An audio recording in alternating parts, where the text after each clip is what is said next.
conocerlos en esa situación, ¿no? En una situación que a veces podía ser de emergencia o simplemente en el campo de transferir capacidades tecnológicas a centros de salud para la mejora de diagnóstico de estas zoonosis bacterianas. ¿Okay? Yo creo que todos ven mi pantalla, espero que sí. Eh, Vamos a empezar. Yo creo que esta diapo también la vimos cuando hicimos lo que es las zoonosis parasitarias. El concepto es transversal, como le dije aquella vez. Son enfermedades en las que sus agentes infecciosos se transmiten naturalmente entre humanos y animales vertebrados, ¿no? Ese es el concepto general de la zoonosis, que puede ser de un sitio a otro, ¿no? Dependiendo del reservorio que se tenga, ya sea animal o humano.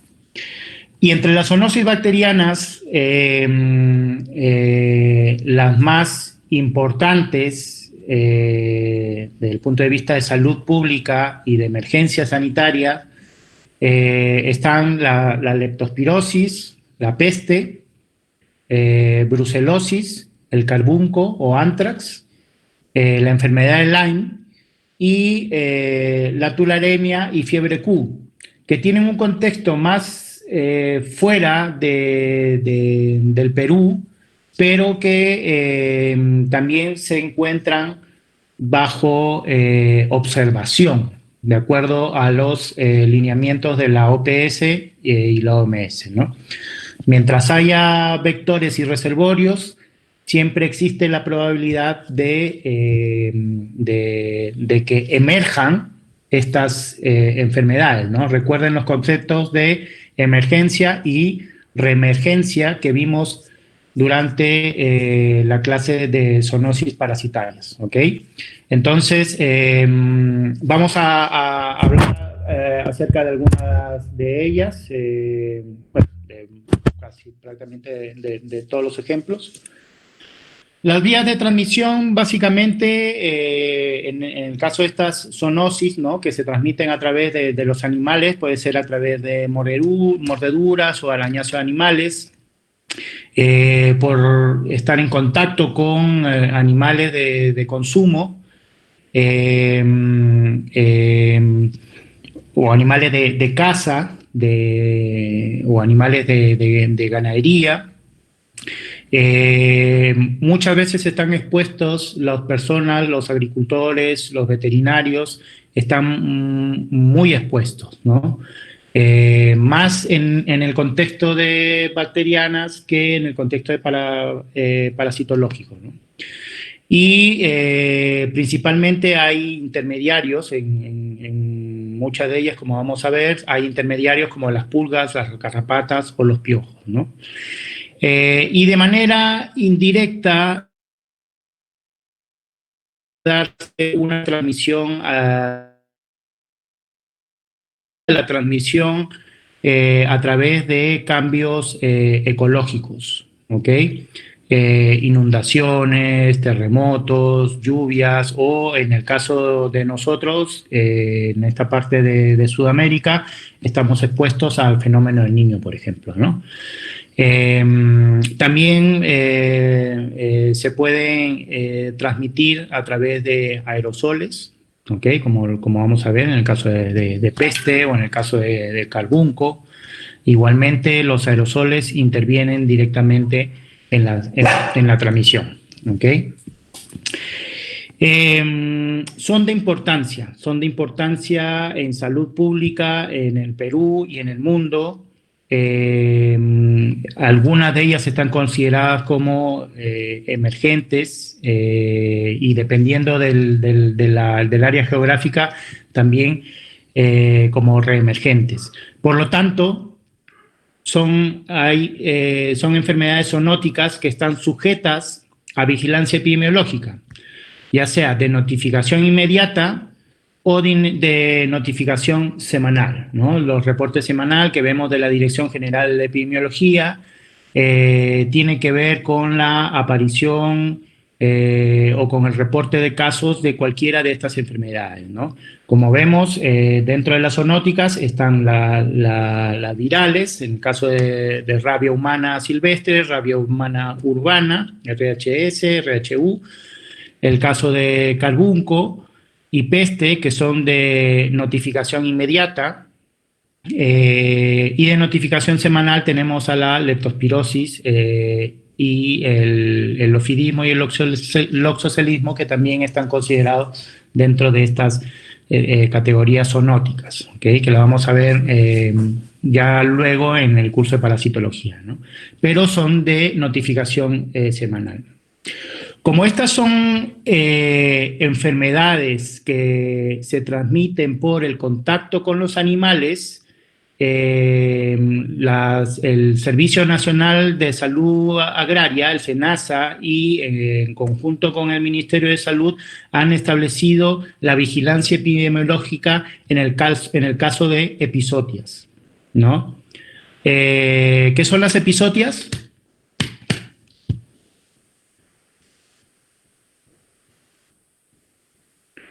Vamos, el Google. Cuando hay muerte de animales sin causa aparente, o bueno, la muerte de animales que luego sigue enfermedad en humanos. Ya, sí. En general, el término está cuando hay una enfermedad en los animales, en un estado de enfermedad en los animales que ataca a una población definida de animales. ¿Ok? Pueden ser silvestres o pueden ser animales ganaderos, pero que puede ocasionar la muerte, ¿ya? Es el estado de enfermedad en una población determinada de animales o una población de individuos o de animales, y que puede tener como consecuencia la muerte, ¿ya? En ese caso está rabia silvestre, ¿ok? Rabia canina, el carbunco, la peste, ¿no? E inclusive también las epizootias de aves silvestres, incluidas las aves marinas, también se deben reportar si es que hubiese este tipo de casos, ¿no? Muy importante y muy local es la notificación de epizootias en el caso de cuyes, ¿no? Cuyes de crianza o cuyes de domésticos, ¿ok? Recuerdo clases atrás que se discutió acerca de un brote de peste, unos casos de peste en los que se habían dado justamente previo a la aparición de los síntomas y la muerte de una niña, se había dado unos eventos de epizootias en el interior de la casa, ¿ok? Entonces, todo este tipo de eventos que tengan que ver con los animales deben ser reportados, ¿ok? Normalmente por las autoridades sanitarias, pero se le pide también a las comunidades que lo puedan notificar, ¿no? Es importante. Bien, empezamos primero con la leptospirosis. Esta es una zoonosis ampliamente difundida en el Perú, ampliamente difundida en el mundo, y sobre todo en países tropicales, subtropicales.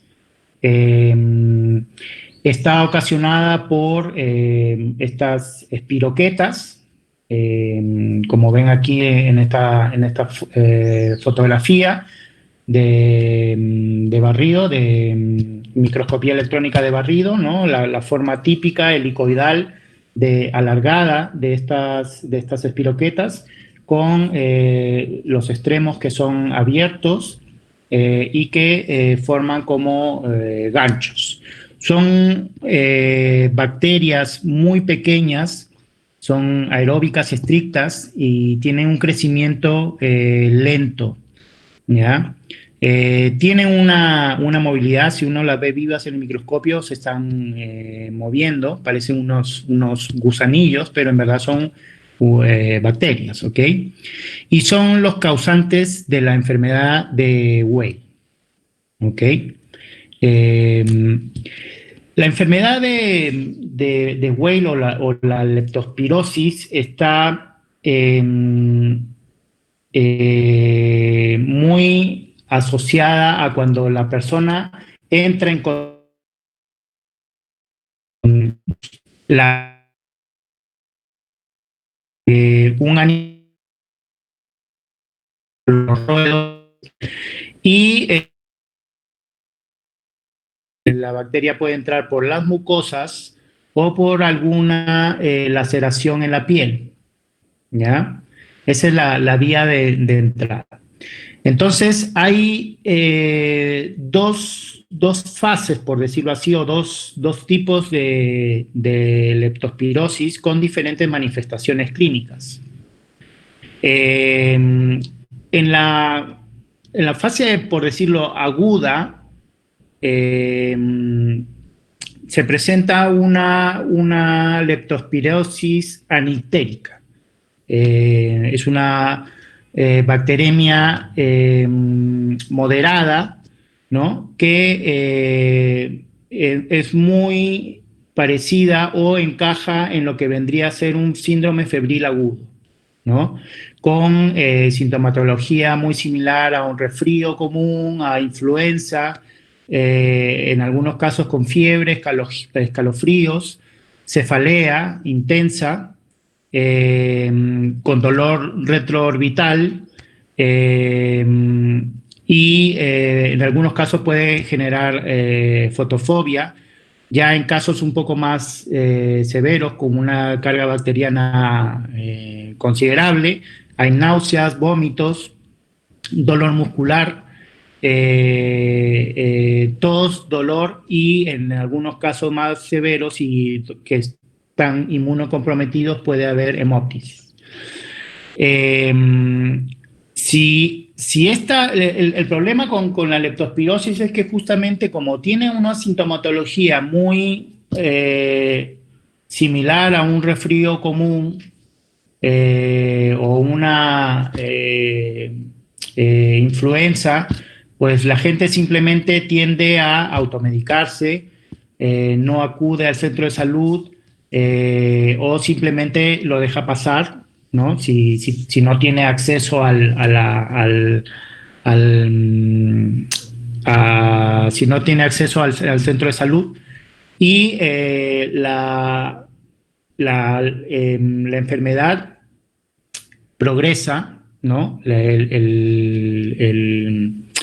La leptospira, las espiroquetas van circulando cada vez más por el cuerpo y van llegando hacia los órganos. Principalmente llegan al hígado, ¿ok? Y aquí es cuando se forma o cuando se produce la fase y lo que se vendría a conocer. ¿Ok? Y está muy comprometido el hígado, ¿no? Ya hay una ictericia muy marcada que se puede ver en la mucosa ocular, se puede ver en la piel, en los dedos, además de puede haber una uveitis, una conjuntivitis bastante considerable. Otro de los órganos que se ve afectado y que es un blanco de la leptospira es los riñones. Hay una disfunción renal considerable y que evoluciona en muy poco tiempo. Hay pérdida de la perfusión renal, necrosis tubular y llegar hasta la anuria, ¿no? Y esto es en pocos días. Hay manifestaciones hemorrágicas constantes, hay melena, sangrado nasal, puede haber sangrado en los ojos y esto ya pasó de encajar o de estar asociado a un síndrome febril agudo ya con un síndrome icterohemorrágico, ¿ok? Cuando he tenido oportunidad de ver pacientes en fase de Whale, es prácticamente ver como si fuera un ébola. ¿Okay? Los pacientes están muy, muy ictéricos, en algunos casos conscientes, en otros casos inconscientes, pero con las hemorragias de las mucosas considerables. Esto tuve oportunidad de verlo en un brote fue en Pucallpa, donde pude ver dos pacientes icterohemorrágicos. Bueno, de esos fueron los dos únicos. Del resto sí he visto pacientes en una fase más temprana, ¿no? Es típico de un paciente con leptospirosis el enrojecimiento de los ojos. Es típico. Algunos presentan rash también. Hay una eritematosis generalizada en todo el cuerpo, pero eso se presenta durante los primeros días, ¿no? Eso es básicamente lo que provoca la leptospirosis.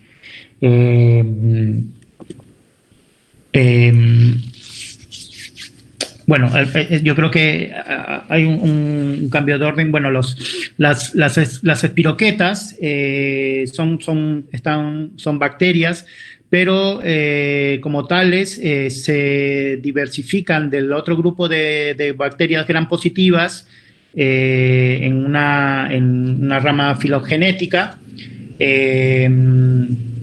Dentro de la clase de espiroquetales encontramos a las espiroquetáceas y las leptospiráceas. Entonces, dentro de las leptospiráceas encontramos a la Leptospira interrogans, que es el principal representante, y mientras que en las espiroquetáceas tenemos el grupo de las borrelias, que causa la enfermedad de Lyme, que también es una espiroqueta, la vamos a ver más adelante, y también la treponema, que causa sífilis, ¿ok?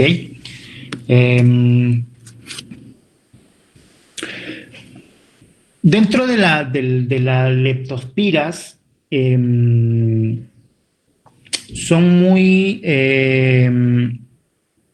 importante conocer que hay un gran número de especies, de serogrupos de leptospira.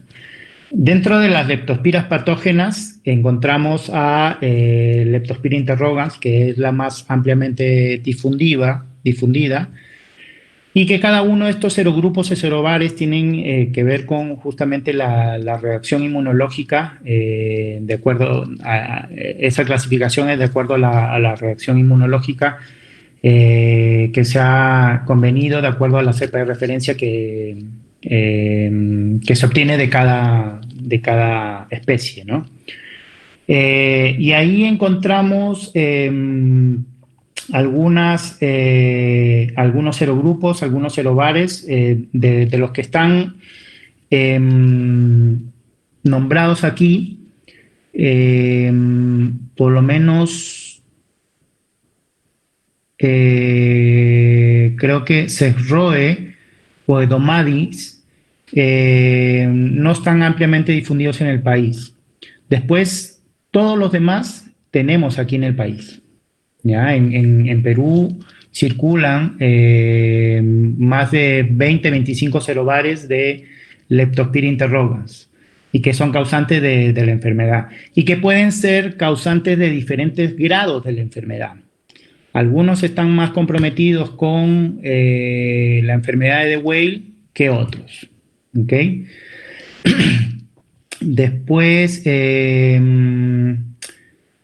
bueno, algunas, por ejemplo, ven aquí el serogrupo Icteromorragiae, es un serogrupo que está justamente asociado a eventos de Whale, y que también lo tenemos por aquí, ¿no? Después hay otras especies que también encontramos aquí. Aquí creo que hemos encontrado Alexanderi, Fainei, Vorpiterseni, Weili, Santa Rosay también tenemos por aquí, que son especies o que son sí, pues especies con algunos serogrupos importantes, ¿no? Bueno, dentro del Vorpiterseni tenemos Tarasovi, Javánica, Cerroe. Y esto es importante que sepamos por qué este grupo de especies de leptospiras patógenas son importantes para el diagnóstico. ¿Ya? Vamos a ver más adelante cómo se realiza el diagnóstico de la leptospirosis, ¿no? Y después también encontramos algunas leptospiras saprófitas, como biflexa, leptospira biflexa, que también tenemos aquí. Me parece que Wolbachii no está dentro de lo que tenemos. No sé si se habrá integrado después al grupo, al panel de serobares con el que se realiza el diagnóstico.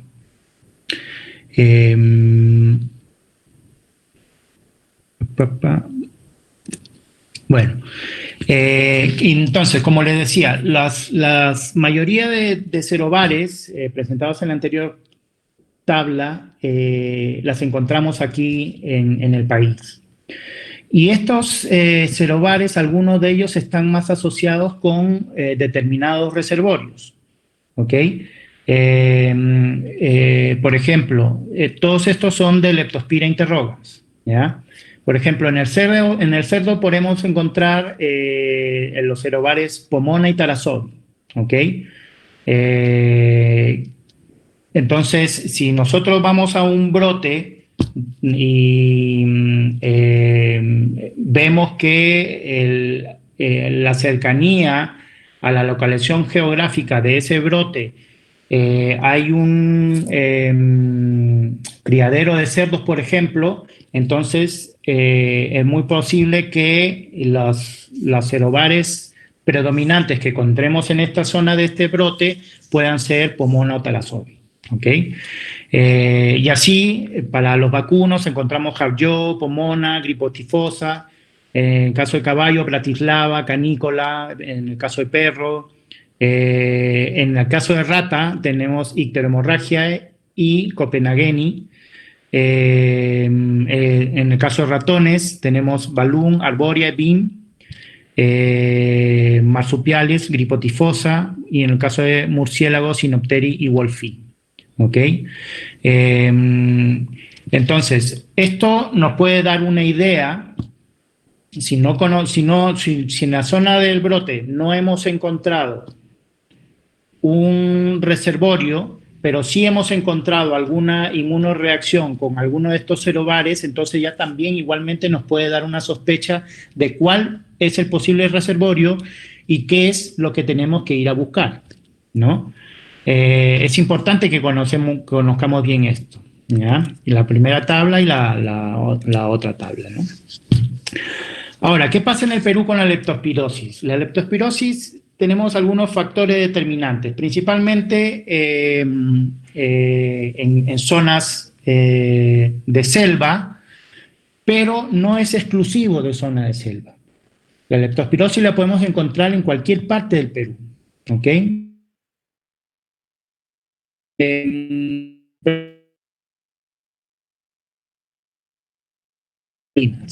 ¿Ya?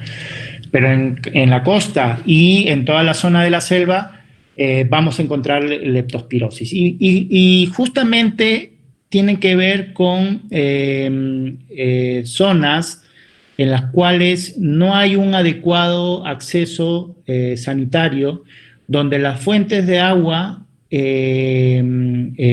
pueden estar contaminadas, ¿no? Fuentes de agua lentas, lo que se llaman, ¿no? Lagunas, pozos, charcos, cochas, donde la gente tiende a hacer sus actividades diarias, ¿ok? Actividades diarias de todo tipo, ¿ya? Desde lavar la ropa hasta hacer sus necesidades. Entonces, ¿qué es lo que ocurre ahí? Sobre todo en zona de selva, como vemos en la figura de la zona de la parte de la derecha, ¿no? Son casitas, ¿no? Esto es una zona de Iquitos, puede ser Sumburococha. En esta zona constantemente sube y baja el nivel del río. Puede subir y permanecer por días, como puede permanecer por días igualmente seco, y se forman justamente estos charcos, ¿ya? Pero la gente vive aquí. Y no solamente la gente vive aquí, en los alrededores viven los animales silvestres que son reservorios de la leptospira, ¿ya? Llámese marsupiales, llámese ratas, ratones, opossum, o cualquier otro animal silvestre. Entonces, y normalmente los roedores que circulan por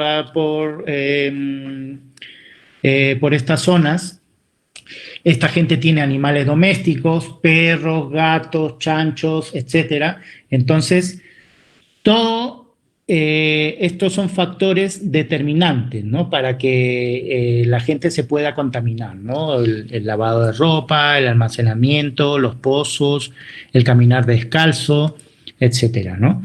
Y esto puede provocar justamente los episodios de brotes epidémicos, ¿no? Encontré esta fotografía de más o menos 2003, 2005, no, 2003, sí, puede ser 2003, 2004. Esto fue, la figura A y B son de un brote en Cañete. Fue uno de los primeros brotes que fuimos a atender. Yo participé de ese brote. En la ciudad de Cañete, en Lima, ¿no? A prácticamente 2 horas de Lima, hora y media, 2 horas de Lima. Se reportaron que habían unos casos de niños que presentaban síntomas que encajaban con síndrome febril agudo, ¿no? Cuando fuimos a hacer un estudio de casos y controles en la población donde habían sido reportados los niños. A muchos de ellos, niños entre los 5 años hasta los 14, 15 años, la mayoría presentaba el enrojecimiento de ojos, ¿no? Entonces, en ese tiempo trabajaba con Manuel Céspedes, que es uno de los biólogos que implementó la técnica del ELISA IgM para leptospira aquí en el país. Y con él ya fuimos determinando de que efectivamente pues todo apuntaba a una leptospirosis, ¿no? Entonces, además de hacer el estudio de casos y controles en las personas para ver justamente la incidencia, teníamos que buscar posibles reservorios e igualmente se buscan fuentes de agua, ¿no?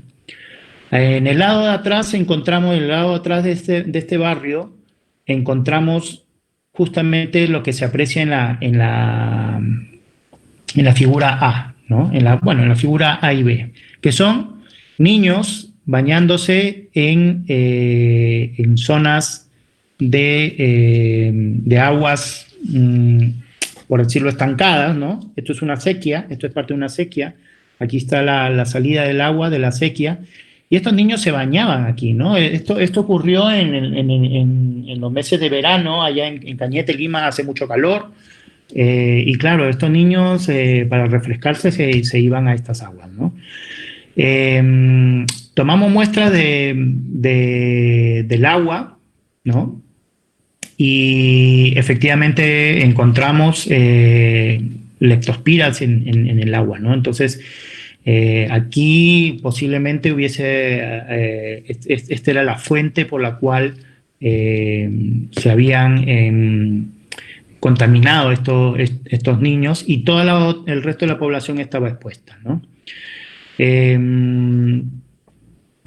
Luego, estos son otras fotografías igualmente de zonas en las que, esto es en Madre de Dios, en la figura C, y también tenemos aquí en E, D y E, tenemos, en D tenemos Zungarococha, en Iquitos, y en Yarinacocha, ¿no? ¿Qué tienen en común toda esta gente? Bueno, aquí está lavando su ropa a pie descalzo, esto también camina a pie descalzo, esto es una zona de abastecimiento de agua, igualmente a pie descalzo, y aquí también niños jugando con lodo en Pucallpa, ¿no? Entonces, todas estas condiciones facilitan la transmisión de leptospira, ¿no?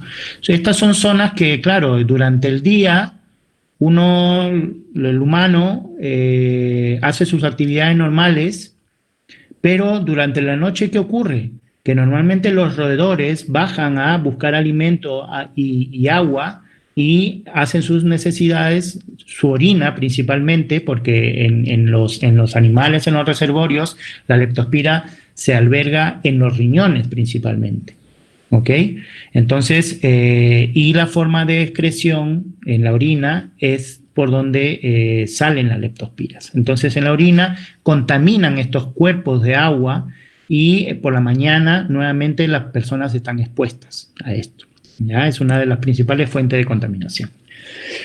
Otro de los, este fue un evento muy importante. Esto fue un brote en la localidad de Los Delfines en Iquitos.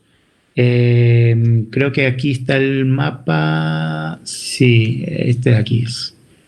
¿Ya? Esto fue en el 2004 en Nauta. Estas son algunas fotografías de las localidades. ¿Y qué es lo que había encontrado? Que río arriba del poblado donde ocurrió el brote existía una granja de cerdos, ¿ok? Una granja de cerdos tiempo atrás, o sea, ya tenía como un año trabajando arriba de esta población, ¿no? Y esta granja de cerdos tenía este desagüe, ¿no? Entonces todos los vertidos de los cerdos pasaban por estos desagües y llegaban o desembocaban en esta quebrada, que era la fuente de agua donde la población consumía el agua y también la usaba para sus labores domésticas. ¿Ok? Entonces, aquí está el ciclo completo, ¿no? ¿Qué ocurrieron? Que aquí se habían reportado 3 menores graves que fallecieron finalmente por una enfermedad febril aguda, y se encontró 34 personas positivas, de acuerdo a las pruebas que se hacen, MAT, ELISA y PCR. Aquí tuve oportunidad de probar por primera vez la técnica de PCR que habíamos estandarizado aquella vez en el INS, en el laboratorio de zoonosis, y lo contrastamos justamente los resultados de la PCR con los gold estándar, que es el MAT, el test de microaglutinación y el ELISA, ¿no? Pero lamentablemente fue un brote muy insidioso, y en la que lamentablemente murieron 3 menores, ¿no? Y el estudio fue publicado después porque fue un evento importante. Aquí hubo colaboración de gente del extranjero, gente de Cayetano, de NAMRU 6 también igualmente. Hubo gente que se acercó a la zona y determinaron justamente que la causa de la contaminación fue la granja de cerdos, ¿no? La granja de cerdos se encontró muestras de la orina de los cerdos positiva para leptospira. Se encontraron muestras de las aguas positivas del canal, del arroyo, donde se bañaban los pobladores, e igualmente en la población también se encontró positividad, ¿no? Todo esto tuvimos oportunidad de hacerlo con PCR, ¿no? ¿Cuál es la situación actual de la leptospirosis en el Perú? Pues actualmente hay un sistema de vigilancia bien implementado en diferentes zonas del Perú, principalmente en la selva, en Piura, Tumbes, La Libertad. En el sur está en Ica, me parece que también tiene Moquegua, Ayacucho, Andahuaylas, me parece que también tienen transferencia tecnológica del diagnóstico, pero aún así, a pesar de que siempre hay una cantidad de casos considerables, nunca hay un silencio epidemiológico de leptospira. Durante los finales del 2019 y hasta más o menos la semana 32 del año que ya terminó, hubo un incremento de casos de leptospirosis, y tienen que ver principalmente con los departamentos de Loreto y de Madre de Dios. ¿Qué ha ocurrido ahí? Aún no se sabe, no he podido encontrar el reporte, pero son dos localidades que están relativamente aisladas, ¿no? Como decir Loreto y Madre de Dios, pero hay un evento, algo que ha ocurrido ahí. ¿Tendrá que ver con la pandemia? Posiblemente. ¿Ok? Pero esto hizo que para la semana 32 del 2020 hayan 9.300 casos, en comparación del año anterior, que era 2019, que habían solamente 3.180 casos, pero ya había un incremento, porque desde el 2015 hasta el 2018 solamente se habían reportado entre 1.200 y 1.400 casos de leptospirosis, algo que es basal, por decirlo así, son años normales que haya, ¿no? Considerando que siempre hay casos, ¿no? Pero son tiempos inusuales para la leptospirosis entre el 2019 y 2020 que hay que investigar un poco más, ¿no? ¿Cómo se realiza el diagnóstico de la leptospirosis? Pues actualmente están las pruebas bacteriológicas, las pruebas moleculares y las pruebas serológicas, ¿no? Y se puede realizar principalmente de sangre, en el caso de las pruebas bacteriológica y molecular, en sangre, en líquido cefalorraquídeo, orina y tejido, ¿no? Principalmente hígado, riñón. ¿Ok? En el caso de animales, ¿no? Ya sea para investigación o para diagnóstico. En el ensayo serológico está el ELISA IgM, que es lo más ampliamente difundido y que está presente en casi todas las regiones del país. Hay un lector de ELISA y hay un kit de diagnóstico para leptospira, ¿no? Amazonas también cuenta con esta prueba, ¿no? Como ustedes ya saben, ¿no? Tenemos el control positivo, ¿no? Control 1, control 2, control 3, es súper seguro. El control negativo, y tenemos las reacciones positivas o negativas para ELISA IgM. Esta es la prueba de microaglutinación. Es una prueba compleja, es una prueba un poco engorrosa, es técnico dependiente, pero que es hasta el momento el gold estándar para la leptospirosis, ¿no? Porque es una técnica que ves directamente a la espiroqueta y igualmente puedes ver y comparar la carga de infección que pueda tener una persona, ¿no?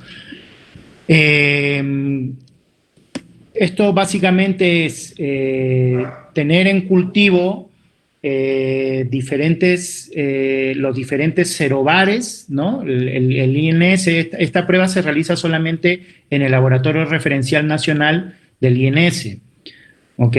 Porque ahí se mantiene una batería con la mayoría de serobares. Cuando yo trabajaba ahí, la batería consistía de 22 serobares. No he preguntado hasta ahora si han aumentado la mayoría de serobares, pero se realizaba con 22 serobares.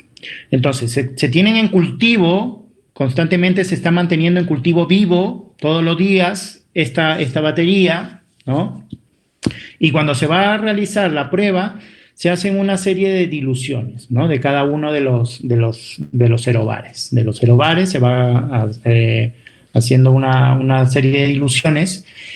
Y cuando se quiere enfrentar un suero, ¿no? Cada suero se enfrenta con su respectivo serobar, ¿no? Entonces, lo que se quiere ver es cuánto puede aglutinar ese serobar y cuánto puede ser positiva la prueba, ¿no? Por ejemplo, aquí tenemos un control, aquí es como se ve el cultivo de leptospira en una lámina portaobjetos que se ha puesto una gota de 20 microlitros. Se ve el cultivo aquí, se ven las espiroquetas vivas y en el primer tubo, por ejemplo, o en el primer pocillo, se ve que hay una aglutinación, pero muy, muy escasa, muy pequeña, ¿no? Aproximadamente el 25% del campo se ve que hay una aglutinación. Eso vendría a ser una cruz, ¿no? 25% del campo. Va aumentando a 2 cruces y es una...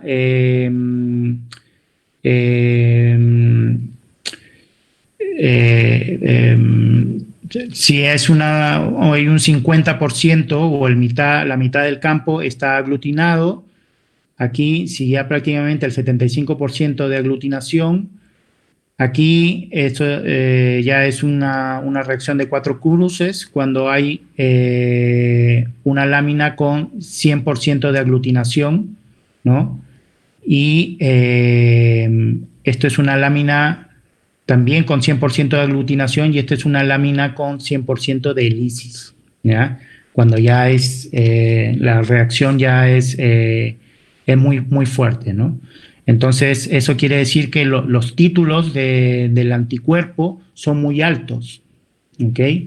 El paciente está muy, muy infectado, ¿no?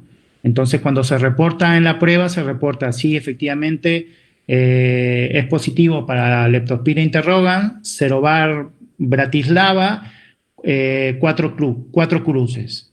Entonces, el clínico cuando le llega el resultado dice, madre mía, 4 cruces, este está súper infectado, puede hacer whey, entonces va a continuar con el tratamiento o poner el tratamiento que requiere, ¿no?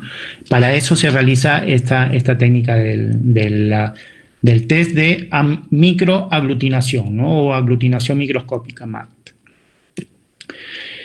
Muy bien, entonces, otro de las bacterias que también causan muchos problemas es Yersinia pestis, ¿no? Esto también ya lo han visto anteriormente en sus clases.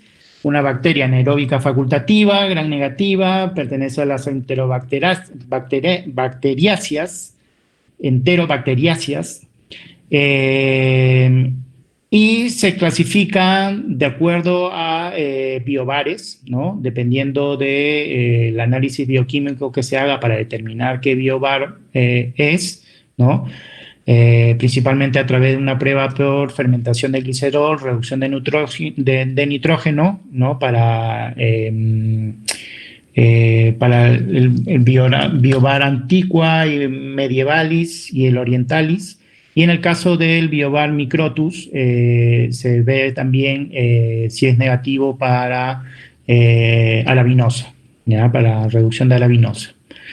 Esto es la clasificación típica de la clasificación bioquímica para Yersinia pestis.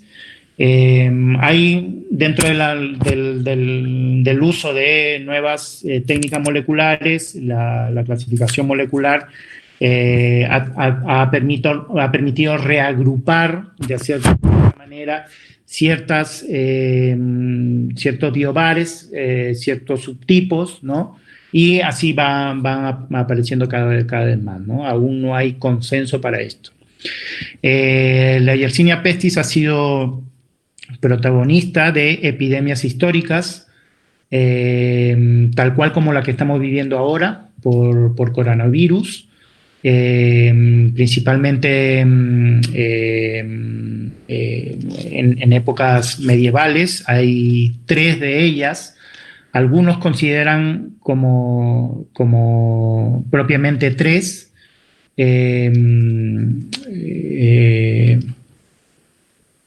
La primera de ellas, la Justiniana, ¿no? La pandemia justiniana de peste, que algunos consideran que se detuvo alrededor del año 500, pero después en el año 800 apareció ya como peste negra ya en Europa, pero es causante de muchas muertes, ¿no? Durante esas 3 grandes epidemias entre el año 300 y el 1800, se murió más de 300 millones de personas, ¿okay? En Europa. Diezmó muchas poblaciones, ¿no? La primera de ellas, la Justiniana, fue pero muy letal, ¿no? En la peste negra aparecieron justamente lo que vemos en la fotografía, las famosas mascarillas, de cómo han evolucionado hasta ahora, ¿no? Si hacemos un Fashion Week de mascarillas, de cómo han evolucionado desde la época de la peste negra hasta el momento, pues vamos a tener una gama bastante amplia, ¿no? En este caso, los médicos optaban por este tipo de mascarillas porque había un olor, un hedor muy penetrante en los pacientes que visitaban, y aquí en el interior de esta mascarilla ponían flores secas que contrarrestaban el olor, ¿no? Por eso esta forma de la mascarilla, ¿no? Ahora ahora tenemos un tapaboca y nada más, ¿no? El principal vector de la peste, la pulga de la rata, Xenopsila chaeopis, es el principal vector. Ahora, las formas de peste que se presentan, tenemos 3 formas principales: la peste bubónica, la peste septicémica y la peste neumónica, de las cuales en el Perú la más frecuente es encontrar peste bubónica. Hay pocos casos en los que se ha reportado peste septicémica o peste neumónica, ¿no? En la peste bubónica se producen los bubones, ¿no? En las zonas inguinales, en la zona del cuello o en la zona de las axilas aparecen justamente estos bultos inflamatorios que producen dolor, ¿okay? La persona refiere mucho dolor por estos bubones, ¿no? Si no hay un tratamiento efectivo, la bacteria puede expandirse a otras partes del cuerpo y generar justamente la septicemia, donde es la parte complicada de la enfermedad, es la parte peligrosa, y en la que puede ocurrir justamente los sangrados bajo la piel, las bacterias se van depositando, van generando un proceso inflamatorio bastante agudo, bastante grave y ocurre la necrosis. ¿Okay? Puede ocurrir también sangrados de nariz, boca, ano, pero principalmente se producen estos focos necróticos en la piel, que obviamente trae consecuencias o inclusive puede traer la muerte, ¿no? Y la peste neumónica, que también ha sido materia de discusión en el caso de el bioterrorismo, ¿no? Las alertas por bioterrorismo, producto de esta zoonosis, que es la forma más comprometida, ¿no? Esto ya viene por la aspiración de repente una persona tiene ya una forma septicémica, va tosiendo, entonces tú te expones a esto, estás en contacto directo, entra de frente a los pulmones y esto puede generarte la muerte dentro de las primeras 24 o 48 horas. ¿Okay? Es muy letal la peste neumónica, entonces es muy importante de conocer dónde hay casos de peste, dónde puede haber, qué puede ocurrir con estas sintomatologías y qué medidas debes tomar inmediatamente. ¿Okay? Porque es importante que tengamos en cuenta que si bien la peste está latente, ¿no? Puede generar brotes muy rápido, ¿ok? Entonces hay que estar atentos, ustedes como médicos tienen que estar atentos a qué medidas se deben de tener en cuenta, ¿no? La transmisión, como ya hemos visto, las ratas son el reservorio. Las ratas son el reservorio de la enfermedad. Puede haber también otros reservorios silvestres, pero en la mayoría de roedores, la rata es el principal transmisor.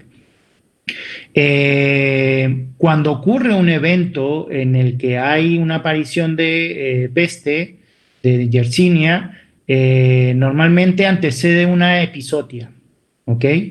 Hay mucha muerte de ratas, ¿no? Eso se ha reportado siempre que uno va a investigar a un evento, un brote, siempre va preguntando, ¿ha habido muerte de animales? ¿Ha habido ratas muertas? Sí, ya, ok. Entonces, un antecedente más, ¿no? Y bueno, las ratas se infectan igualmente por la picadura de la pulga, etcétera, ¿no? La situación de peste en el mundo, bueno, tenemos como área endémica, considerada área endémica, pues también tenemos al Perú, tenemos en la parte de algunas zonas de África y en Asia, principalmente en la zona de los Balcanes y las que están pegadas hacia India,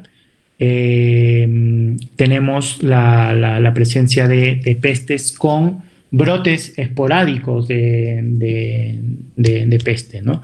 Recientemente, el año pasado, me parece que fue en septiembre, octubre, China igualmente reportó un brote de peste en una de sus localidades. Algo que, claro, dijeron otra vez los chinos mandando peste por todos lados.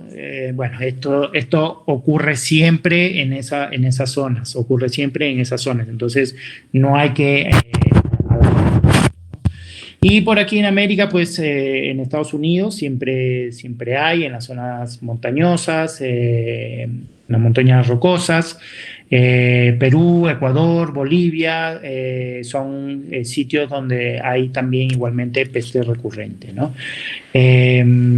Para el año 2016, aquí en la zona, principalmente en la zona norte del país, se han reportado casos de peste activos, ¿no? Algunos con desenlace, otros contenidos,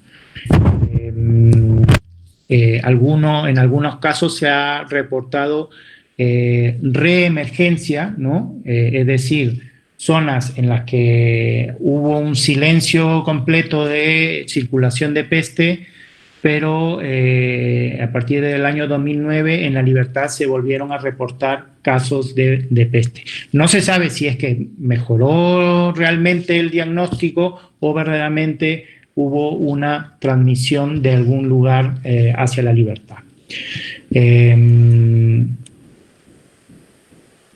Número de casos de peste en Perú, desde el 1997 hasta el 2020, por lo menos en los últimos 5 años han disminuido mucho los reportes, los casos, por lo tanto podemos estar en algún momento de silencio, pero recordemos que mucho tiene que ver los eventos de sequía para esto. Para que se dé la peste, ¿no? Podemos ver aquí en este mapa cómo desde el año 1903 hasta el año 2001, cómo ha ido la evolución de los casos de peste. Esto, claro, tiene que ver mucho con la mejoría de los tratamientos, con la mejoría de los diagnósticos, cómo hemos podido controlar algunos eventos y quedarnos solamente con algunos eventos de brotes epidémicos puntuales, ¿no? Como vemos en el mapa, prácticamente son 12 los departamentos en los que se reporta, principalmente que tienen que ver con la costa, en los que se reporta algunos casos de peste. ¿Okay? Esto tiene que ver entre el año 1903 y el año 2001. Actualmente peste en Amazonas no ha sido reportado, solamente hasta la parte de Cajamarca. ¿Okay? Entonces no podemos considerar, aunque nunca se sabe, porque ya ha habido casos sí en Amazonas, nunca se sabe cuándo puede reemerger en Amazonas, por ejemplo, ¿no? Principales determinantes de peste, las condiciones de vivienda, las condiciones de salubridad, el hacinamiento. Este tipo de conductas, ¿no? Las tan llamadas quemas que en Amazonas producen justamente una migración de los animales silvestres hacia las zonas urbanas, porque se les está quitando el alimento y su vivienda. Entonces, ¿qué hacen los animales? Ir a buscar hacia las zonas urbanas el alimento y guarecimiento, igualmente el agua. Entonces, ¿qué ocurre aquí? Todos los animales silvestres, incluidos los roedores, con sus pulgas, vienen a las zonas urbanas y ahí es donde se contamina la gente, ¿no? Yo les comentaba, bueno, estas prácticas también de secado de maíz o de tubérculos también igualmente atrae a los roedores. Nuevamente esto tiene que ver con los tipos de vivienda, ¿no? Cerca a las zonas de cultivo. Esta última casa, esta última foto,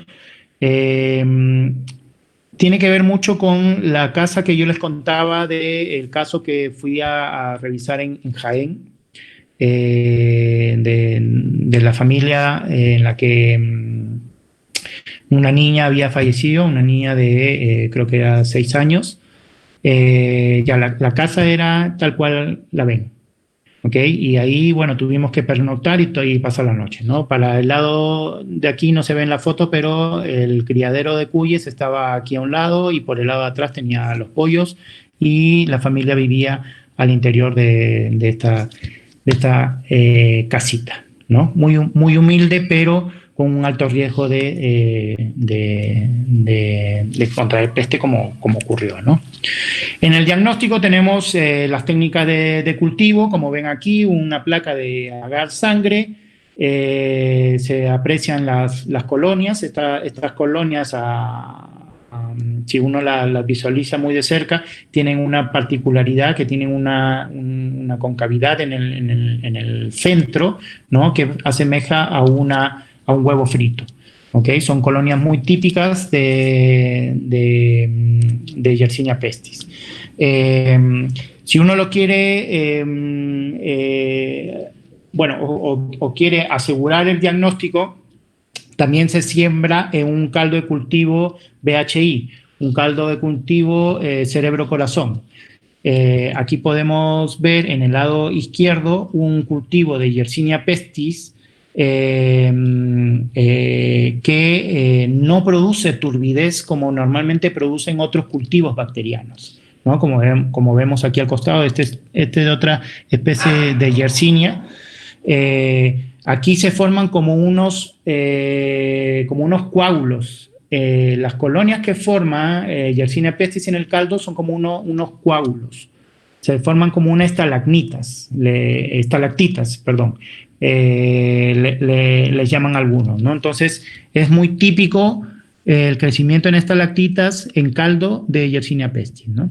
Y luego, si uno lo ve al microscopio, ya sea con tinción Giemsa o una tinción de Whitson, se puede apreciar estas formas, estas colonias, que parecen unos imperdibles, ¿ya? Si ustedes ven, tienen una bipolaridad, tienen dos, la colonia típica o el bichito típico con una bipolaridad que absorbe el colorante y se puede apreciar en el microscopio. Igualmente un ELISA de captura para el antígeno F1 de Yersinia pestis, ¿no? Se pone en la placa al fondo el antígeno F1 de Yersinia pestis y este es reconocido por el anticuerpo IgM del paciente. Si hay reacción de color, entonces el caso es positivo, ¿no? Que tenemos controles negativos, el control positivo y la muestra que es positiva, ¿no? En este caso. Muy bien. Otra de las enfermedades que tiene que ver con la zoonosis, vamos bajando de severidad. Tenemos la brucelosis, la llamada fiebre malta, enfermedad de Van, o la fiebre de Mediterráneo también, ¿no? Es de importancia de salud pública por el impacto que tiene de inmovilizar al paciente, ¿no? El tratamiento es muy largo, muy prolongado, con probabilidades de recaída y prácticamente el paciente no puede ejercer sus actividades normales, ¿no? Por lo tanto, hay pérdidas económicas considerables y pérdidas productivas, porque obviamente también ataca a los animales y al atacar a los animales, esto puede producir pérdidas económicas en la productividad lechera, de carne, etc. El género que infecta es el género Brucella, las especies patógenas, principalmente Brucella melitensis, Brucella abortus, y después también tenemos en los animales Brucella suis, neonatae, canis y ovis. Creo que Brucella canis no produce enfermedad en el humano. Las otras, la que principalmente produce enfermedad es Brucella melitensis. También hay casos de Brucella abortus, pero son más asintomáticos. La infección en humanos está asociada al consumo de productos lácteos, principalmente caprinos, no pasteurizados, ¿ok? Un quesito de cabra, un quesito de oveja no pasteurizado te puede traer consecuencias fatales, sobre todo por aquí, ¿no? Y también te puedes infectar por la inhalación de ambientes contaminados, corrales, mataderos. El trabajo en laboratorio también está considerado dentro de de una actividad de riesgo para la infección por brucela. Si van a un laboratorio en el que hay brucelosis, protéjanse porque solamente con la inhalación te puedes contaminar, ¿ok? Es muy importante siempre trabajar esto en cabina. Creo que es nivel de bioseguridad 2, ¿ya? Para brucelosis, para el trabajo con brucelosis. La transmisión es igual, es idéntica que en otras zoonosis.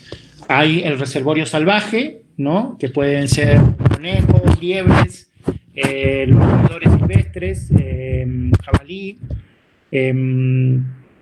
que puede estar en contacto con algún reservorio doméstico de crianza, vacas, cabras, cerdo, oveja, y como estos animales se trabaja sus productos, ¿no?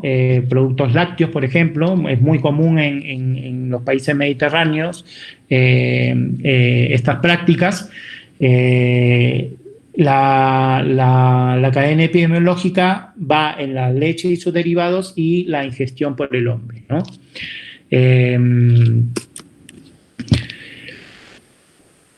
Bueno, esto es importante para la transmisión. ¿Cuánto sobrevive la brucela en el medio ambiente? Importante.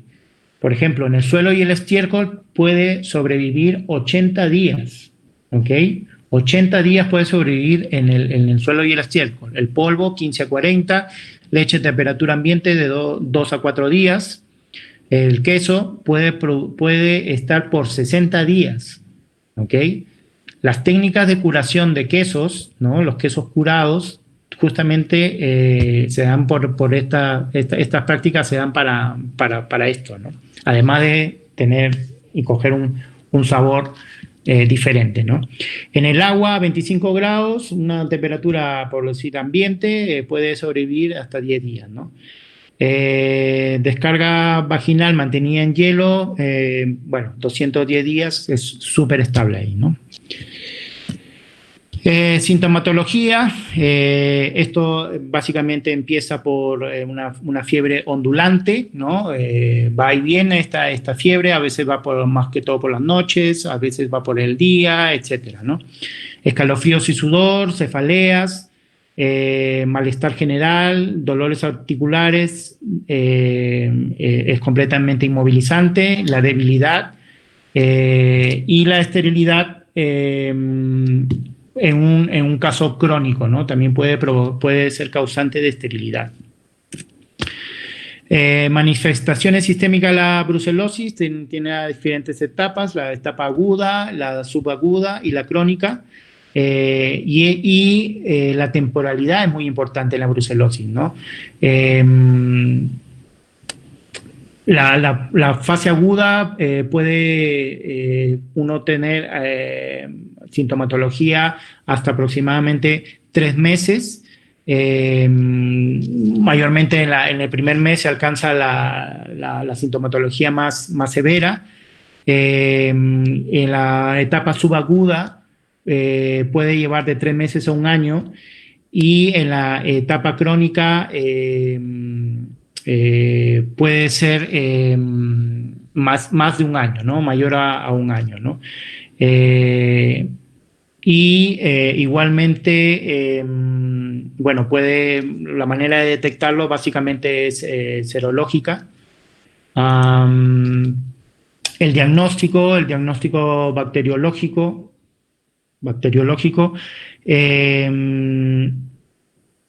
son bacterias, son cultivos que igualmente lo colocas en una placa de agar sangre, pero son de crecimiento lento, ¿ya? Uno normalmente pone una placa de un bacilo y pues, al día siguiente, un overnight, ya tienes colonias.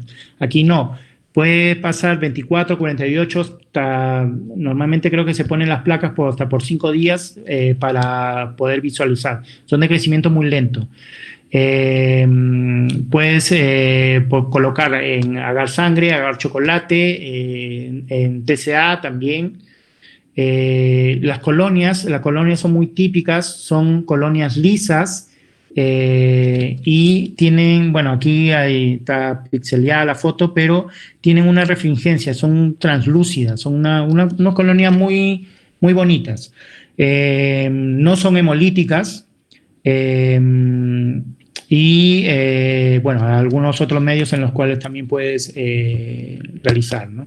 Y luego tiene las pruebas serológicas en las que puedes detectar diferentes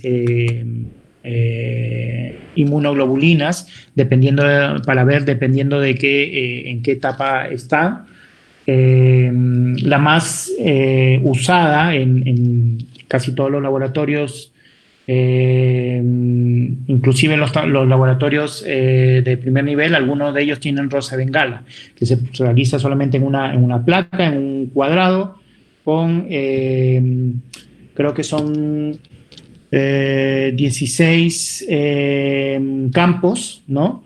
Se ponen diferentes diluciones del suero con el antígeno y tienen un colorante rosa, que lo ven aquí. Esto se fabrica aquí en Perú, lo fabrica el INS, y que te puede dar una aglutinación. Esta aglutinación tú la tienes que ver a través de un campo de luz, ¿ok? Aquí se ve que esto está en un fluorescente abajo, para poder ver el contraste y ver cómo se ha aglutinado el suero con el antígeno, de haber positividad, ¿no? Y las diluciones te van a determinar el grado de infección que se tiene, ¿no? Esto, bueno, es para detectar IgG1. Bueno, está la prueba del 2-mercaptoetanol, la prueba en placa, etcétera, ¿no? Bueno, esquemas de tratamiento, considerando que es un tratamiento largo. El tratamiento es aproximadamente por 42 días. Imagínense 42 días tomando antibióticos. El esquema es para combinar antibióticos, tetraciclina más rifampicina, doxiciclina más rifampicina o cotrimoxazol más rifampicina, ¿no? Ahora, por eso es tan preocupante la brucelosis, por el tema de, además de inmovilizar, de producirte el dolor muscular, el dolor articular, la debilidad. Imagínate estar tomando durante 42 días el tratamiento, ¿no? Es bastante severo, ¿no? Y el tratamiento a veces no te asegura nada, porque hay casos en los que ha habido recaídas, ¿no? Recaídas y que también pueden tener algunas consecuencias, ¿no? Algunas complicaciones con el sistema nervioso central, endocarditis, etcétera, ¿no? Ok,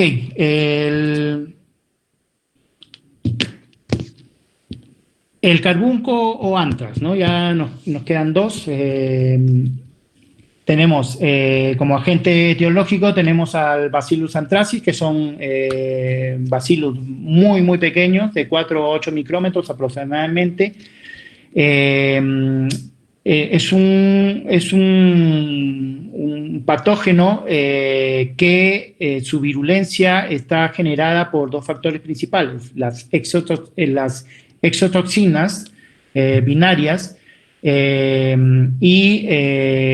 Una vez que el bacilo se encapsula, este impide que pueda ser fagocitado por el sistema inmunológico, de tal manera que puede evadir el sistema inmunológico, ¿no? La forma infectiva son las esporas, la principal manifestación, o la primera manifestación, y felizmente que también se da aquí en el Perú, es la forma cutánea, la localización cutánea, ¿no? Y que tiene que ver justamente con el tratamiento de animales infectados, y en el que se produce una lesión ulcerosa, necrótica, y que forma edema, ¿okay? Y que el edema El edema es justamente importante para el diagnóstico diferencial, ¿ok? Porque obviamente vivimos en una zona subtropical en la que pueden haber, otras formas ulcerativas, ¿no? Y que pueden mascarar el diagnóstico que nosotros estamos dando, ¿no? A ver, perritos. En casos en los que no hay un tratamiento rápido y oportuno, se puede dar septicemia masiva, ¿ya? Como les mencionaba, el carbunco o anthrax forma justamente estas úlceras necróticas que se ven aquí en esta forma de la clavícula, en la parte de la clavícula.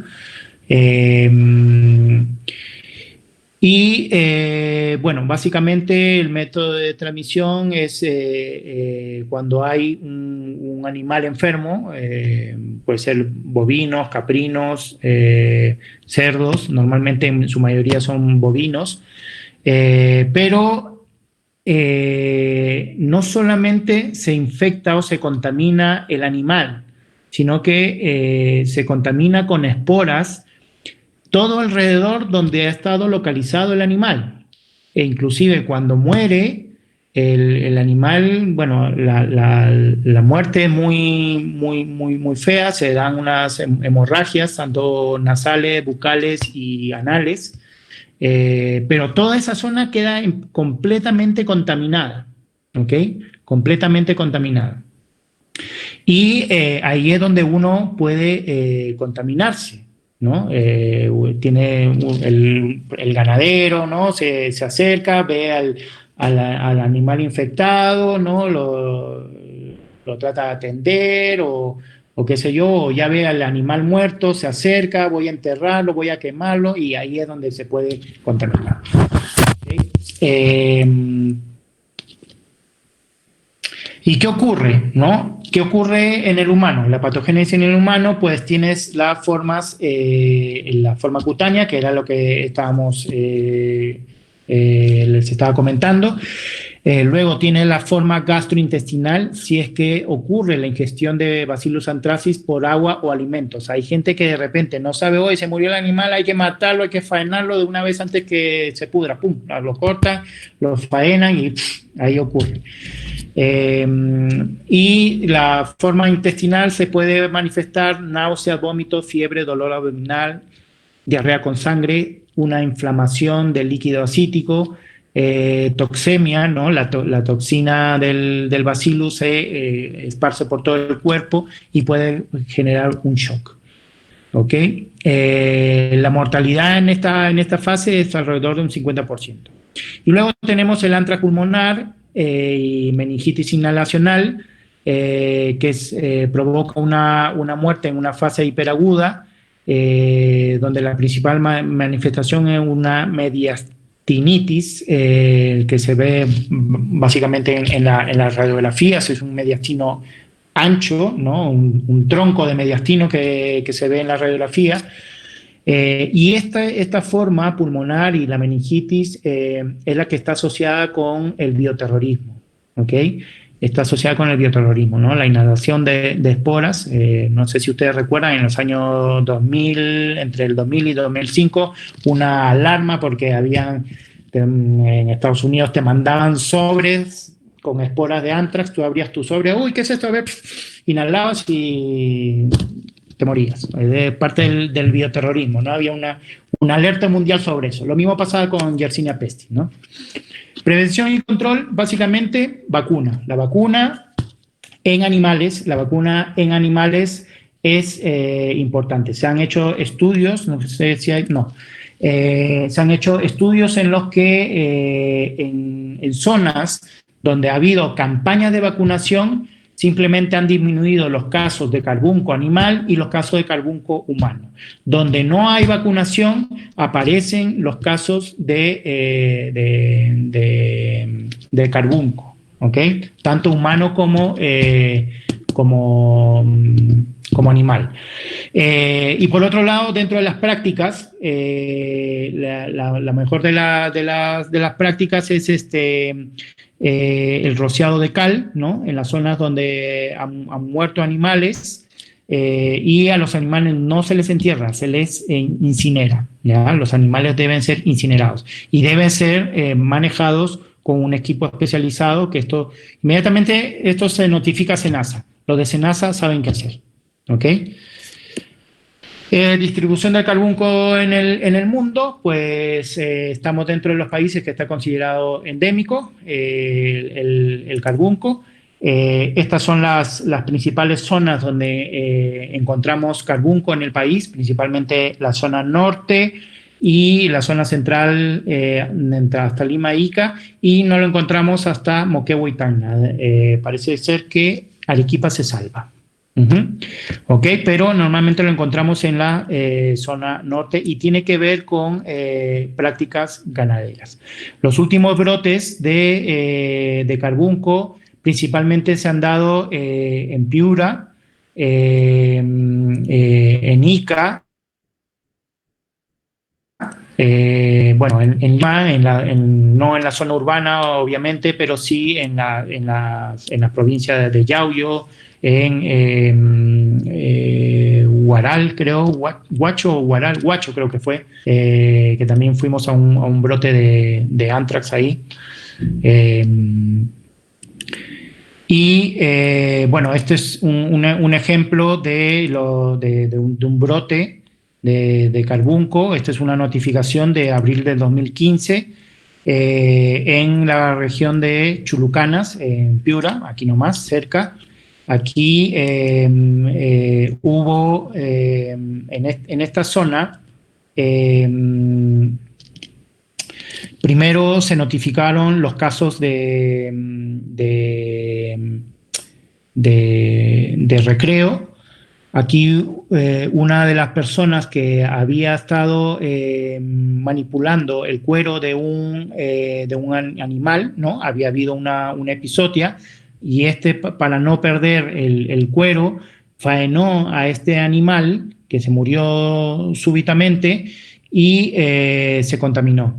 Se contaminó, hizo la forma cutánea, luego la forma gastrointestinal, fue hospitalizado y posteriormente murió. Las otras dos personas hicieron solamente una forma cutánea. Uno de ellos era un trabajador que trabajaba con él y el otro no. Luego, en la zona de Santa Elisa, también en Morropón, igualmente hubieron una muerte súbita, y aquí hubieron creo que hasta 5 casos que se reportaron como positivos cutáneos, y aquí también falleció una persona. ¿Okay? Falleció una persona, creo que fue una mujer, creo que la mujer de 72 años o la de 56 años falleció. Pero aquí lo que tienen que quedarse es justamente esto: las muertes súbitas de animales tienen que ser notificadas inmediatamente, ¿ya? Y eso se le comenta a la población, pero hay que estar constantemente, ustedes como médicos, recomendando esto, porque puede ocasionar la muerte, puede ser muy grave. Finalmente, la enfermedad de Lyme o la borreliosis es una enfermedad que normalmente está en Norteamérica. El agente etiológico es la Borrelia burgdorferi, ¿ok? Que también es una espiroqueta, igual que la leptospira, es una espiroqueta, es de otra familia. Es un parásito obligado de las garrapatas, que son, y sus reservorios son normalmente los mamíferos pequeños, ¿ya? En el Perú tenemos borreliosis, se ha reportado borreliosis, y principalmente está asociado como reservorio la vizcacha, ¿ya? Que es creo que es un lagomorfo, si mal no recuerdo, o un roedor, no me acuerdo, pero que vive en las zonas andinas y altoandinas de Perú, y que está asociado como reservorio de Borrelia. ¿ok? Y dentro de las garrapatas de la familia Ixodidae son sus principales vectores, ¿ya? Y tiene una capacidad para evadir el sistema inmunológico de los hospederos. O sea, es una espiroqueta, una bacteria que pasa como desapercibida por el sistema inmunológico, ¿ok? El sistema inmunológico dice, hay algo aquí, pero no lo encuentro. Simplemente hay algo, pero no lo encuentro. Y no es porque no causa enfermedad porque genere toxinas, sino todo lo contrario, sino que tiene recién se está estudiando mucho más, tiene unos sistemas de expresión génica que hace que algunas proteínas y algunas enzimas metabólicas le generen justamente pasar desapercibido del sistema inmunológico y así poder replicarse y sobrevivir. ¿Ok? Es un bicho muy interesante de estudiar, ¿no? Estos son los principales casos de enfermedad de Lyme que se han reportado entre el año 91 y el año 2011. Hay algunos más en los últimos años.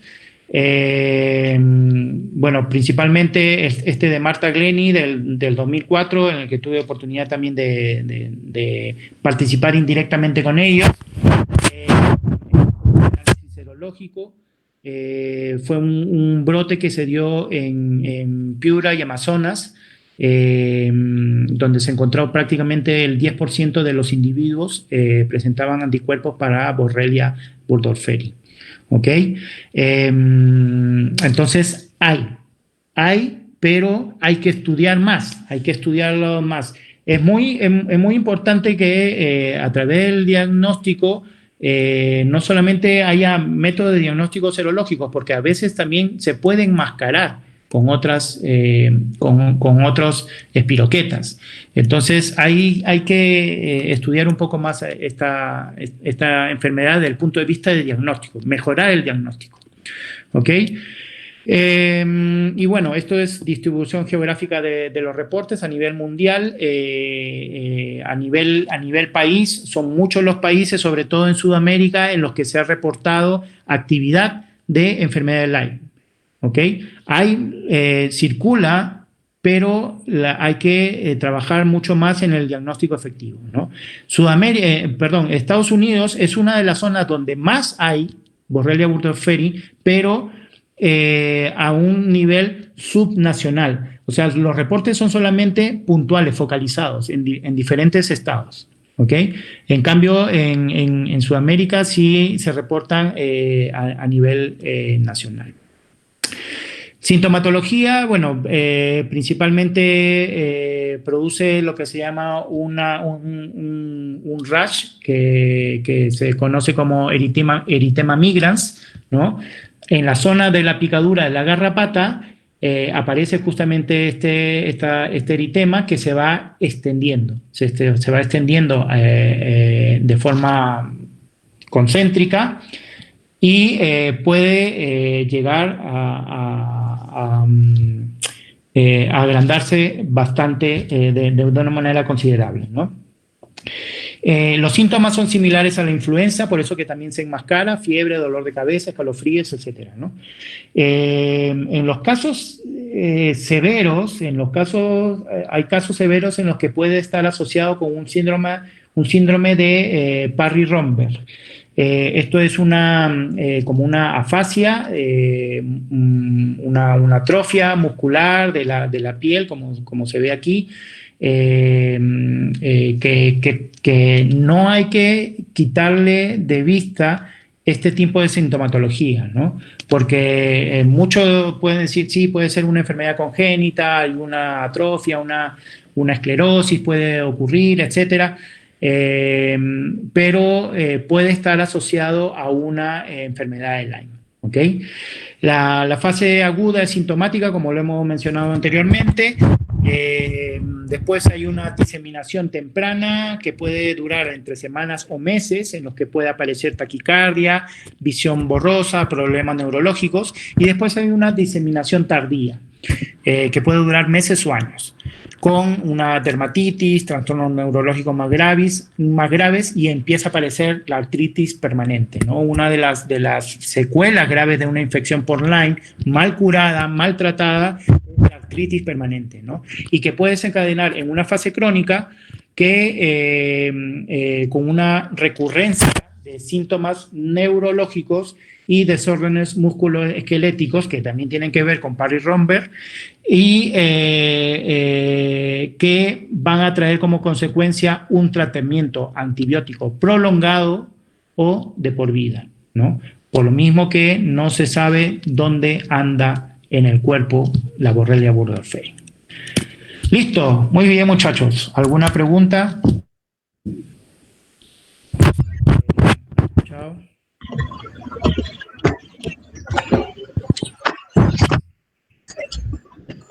Chicos, si tienen alguna duda. No, si es que ya se Creo fue. que ha sido bastante interesante pasar por todas las... algunas de las enfermedades habíamos ya tomado o tocado, pero ha sido interesante verlo a profundidad y con casos específicos aquí en el Perú. ¿Tienen alguna consulta?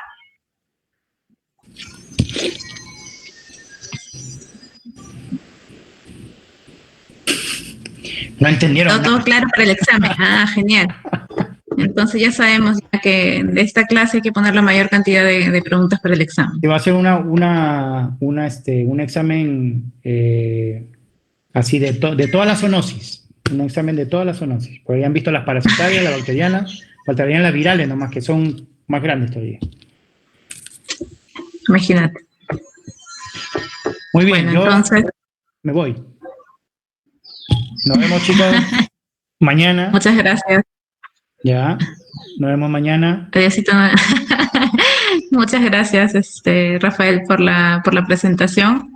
Creo que estaba muy interesante. Hemos aprendido, sí, de Borrelia y de Leptospira, que no habíamos tocado. La mayoría de las otras... a ver, ahí hay una pregunta, Rafael. Sí. Pregunta Joana. Sí. Hay vacuna para el anthrax, ¿por qué se da más en la costa? No sé si me estás preguntando si hay vacuna para el anthrax. Bueno, si es una pregunta, hay vacuna para el anthrax, pero en animales, se vacuna en animales. No sé si a raíz de la alarma que les comentaba en los Estados Unidos, que se creó toda una alerta por el bioterrorismo por anthrax. No sé si había especulaciones de que se estaba generando una vacuna contra anthrax en humanos, pero no sé si al final se hizo pública.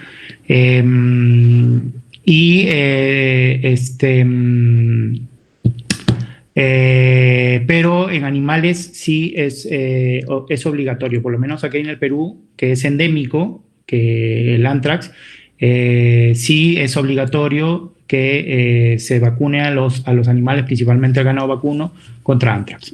¿Por qué se me da más en la costa? Pues sí, buena pregunta. Pueden ser condiciones de temperatura, son condiciones ambientales que tal vez el calor, ¿no? Produzca que la espora sobreviva un poco más. Aparte que, sí, es cierto, porque hay más ganado de repente en Cajamarca o en Amazonas y no más que en Piura, ¿no? Pueden ser por las prácticas también, ¿no? Por las prácticas de ganadería, etcétera, ¿no? Muy bien. ¿Alguna otra pregunta? Chicos, ¿alguna otra pregunta? No, ya está. Perfecto, muchísimas gracias. Adiós. Rafael. Y entonces vamos a continuar con la clase. Les vamos a dar, sí, unos minutos, ¿les parece? Antes de comenzar con la discusión del artículo. ¿O quieren seguir de frente? Chicos, ¿están ahí? Nadie responde. Unos minutos, dice Jorge. Ya, perfecto. Ya, entonces vamos a dar 10 minutos.